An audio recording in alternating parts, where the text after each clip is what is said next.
Hello everybody, it's Sarah, and today I wanted to have a bit more of a recommendation type video, and that recommendation is for adult high fantasy written by female authors. As an avid fantasy reader, I quite often see discussions about a lack of female authors in high fantasy, although I think we can all agree that adult high fantasy, as far as representation goes, is lacking on all fronts, is probably one of the genres that is the most lacking, and like YA generally is a lot better when it comes to representation than adult high fantasy is, or at least representation as far as authors goes, because that's what I'm talking about today. I do not know why exactly that is. I think it's probably because there still is this kind of perception that adult high fantasy is for male readers, and since YA is more perceived as being for female readers, I think that's also why female authors are definitely dominating that age range. Maybe it's also that publishers force female authors to publish their books in the YA section and write their books a little bit more geared towards YA readers rather than adult readers, because again, the perception is that adult high fantasy for some reason is for male readers, which I think is probably bullshit. And if it is that female high fantasy readers reach more towards YA, it's mostly just because because I don't really feel that way, they feel more represented in YA high fantasy, and they feel that there is a lack of great female characters in adult high fantasy. But anyway, for me that's a bit different, because while I do read quite a lot of YA right now, I didn't so much when I was like in the age range of YA. First of all, that was because YA, especially in high fantasy, wasn't really a thing back then. Like with Twilight, the whole YA craze was only just starting, and high fantasy I think took a little bit longer to join into the YA craze compared to other genres. And then also I think YA is just a bigger thing in English-speaking countries. Like even now our bookstore, like the YA section is up until 14, and then you have to go to the adult book section. So yeah, it's just kind of confusing overall. But I started going into the adult section when it came to fantasy from 12 onwards, I think, and for some reason I only ever picked up female authors. I think I read my first male adult high fantasy author when I was like 17 or something. I think that was Brandon Sanderson. I think before that I didn't read any male authors. I don't even know if I had ever read a book by a male author aside from classics. Like, I'm pretty sure I didn't. But anyway, that's why I wanted to share some books that were written by female authors, some adult high fantasy books that were written by female authors. Although I sadly have to say, I still haven't done my research as far as it goes to books written by other minorities. So all of these books currently, I think, are written by white authors. So that's something that I definitely personally have to work on still, although I am reading more books written by minorities when it comes to the YA section. But as I said, it's kind of harder to find representation in the adult high fantasy section, which I think is just bullshit, to be honest. And I hate it so much, and I think we need to work on that a lot. But let me just get started. Some of these are series, some of these are standalones, some of them I just recommend the whole author as a whole. You will probably know one of the authors already, and let me just get into it. First of all, I have kind of an honorary mention, and that is Robin Hobb. And she's of course quite well known as the author of the series that are set in the realms of the Elderlings. I have so far finished 3 of her trilogies and started 1 other. And the reason why I say she is only an honorary mention, and I think I'm gonna get hated on for that because there are quite a lot of Robin Hobb fans on BookTube. But the thing why I only think she is an honorary mention is because even though she is a female author, I think she reads a lot like a male author. And out of the 4 series that I have read / started so far, only one of them has more than 1 female character in it. And the other ones have 1, maybe 2 side characters that are female that hardly ever have anything to do, don't appear that much. mostly just are there as motivation for the main character. And so that's something that we typically get from male authors. And so also overall, I just gave like all of her books like 3 stars. Like, they're fun reads, they're good reads, but like more of an honorary mention type author than really an author that I would wholeheartedly recommend. Next, I have a series that now might be put a bit more into the YA section, just because the main character is a teenager, but I personally would still put it into the adult section because a lot of the side characters are adults. And I think that's one of the signs of an adult high fantasy book versus a YA high fantasy book. And that book is, of course, the Black Magicians trilogy, I think, by Trudy Canavan. And the first book is The Magician's Guild. This series follows Sonia, who lives in the slums of her city. And when it's discovered that she has quite a huge magical potential, she is offered a place in the Magician's Guild in that city, and it just follows her from there on out and the adventures that she has and kind of like the intrigues she uncovers. And I love this series. This is one of the series that got me into high fantasy. It's definitely one of the series that I would recommend if you are more used to reading YA and if you kind of just want to get into adult high fantasy.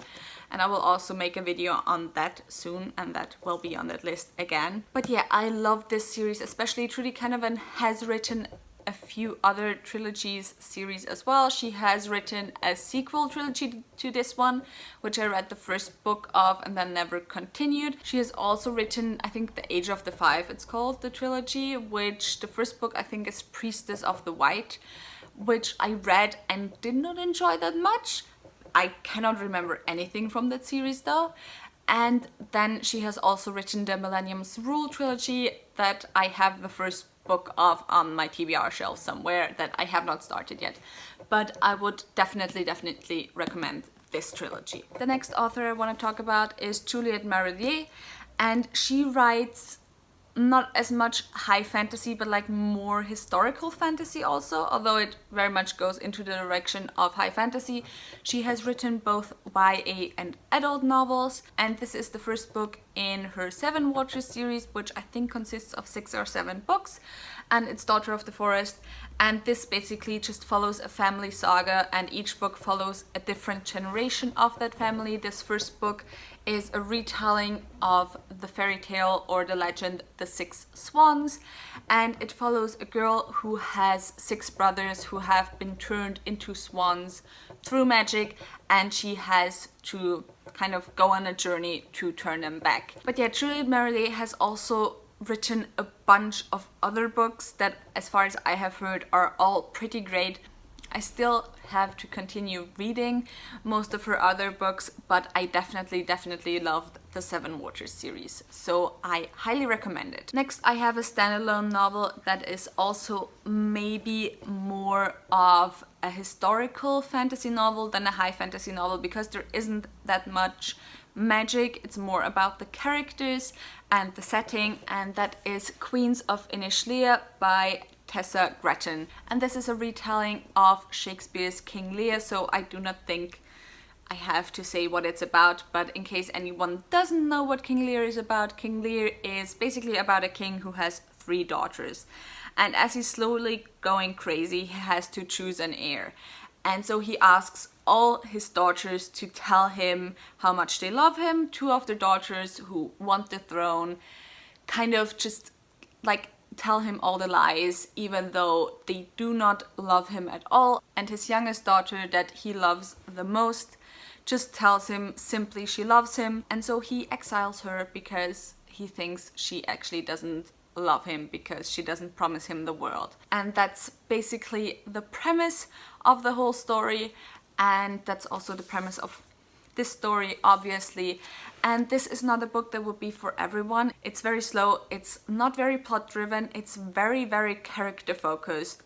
But if you love character focused books, and not necessarily books where you love the characters but that are just character studies, then I think you will definitely love this book. I really highly enjoyed it, and I definitely want to read more books by this author. Next, I have an author that I recommend as a whole, and that is Jennifer Fallon. I have personally read 4 of her series. The first one is the Demon Child trilogy, the second one is the Hadron Chronicles. I also read the Second Sons trilogy, and I read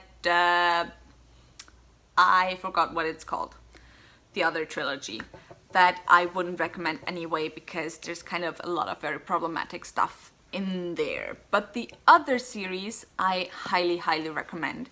They are all full of intrigue, there is some magic, and they're all very different. I can't remember a lot of the Second Sons trilogy, but like for example the Demon Child trilogy is more of a chosen one trope. There's a lot of action, there's a lot of war, there's a lot of magic, while this one, the Hadron Chronicles, is more politically and intrigue focused, and it's personally my favorite of her series. It's set in the same world as the Demon Child trilogy, and she has also written, I think, a 3rd series in that same world that I still have to read. But this one is set chronologically before the Demon Child trilogy, but the Demon Child trilogy was written before this one, if you understand what I mean.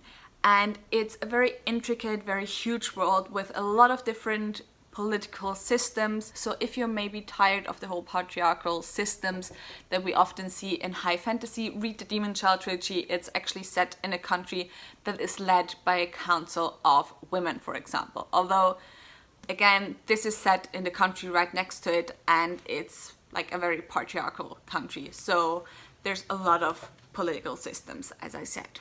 And then the last author, and I'm sure you all expected her to be on this, is Anne Bishop. Anne Bishop is my absolutely favorite author of all time. I highly recommend her as an author in general.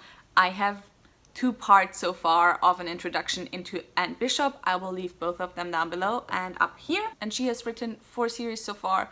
3 of them are high fantasy, 1 of them is urban fantasy, that's the other series. The other ones are the Ephemera series, then this one is the Tur Elaine trilogy, and then also, of course, my favorite series of all time, the Black Jewels trilogy. The thing that I love about Anne Bishop is that I would say she's a very balanced writer. She has a lot of systems that are very matriarchal, but not in a way that they oppress men, but just in a very balanced way.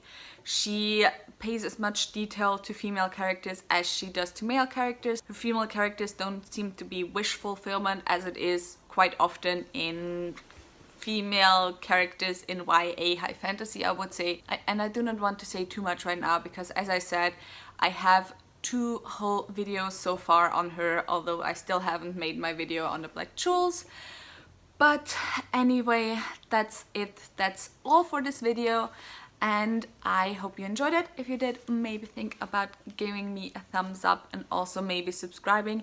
If you want to know more about any of the authors or any of the books that I mentioned, ask me in the comments down below. I'll be sure to answer. Tell me if you have read any of these authors and if you like them as much as I do. All the links to my social media are in the description box down below, so go and check those out, and I hope I'll see you soon. Bye!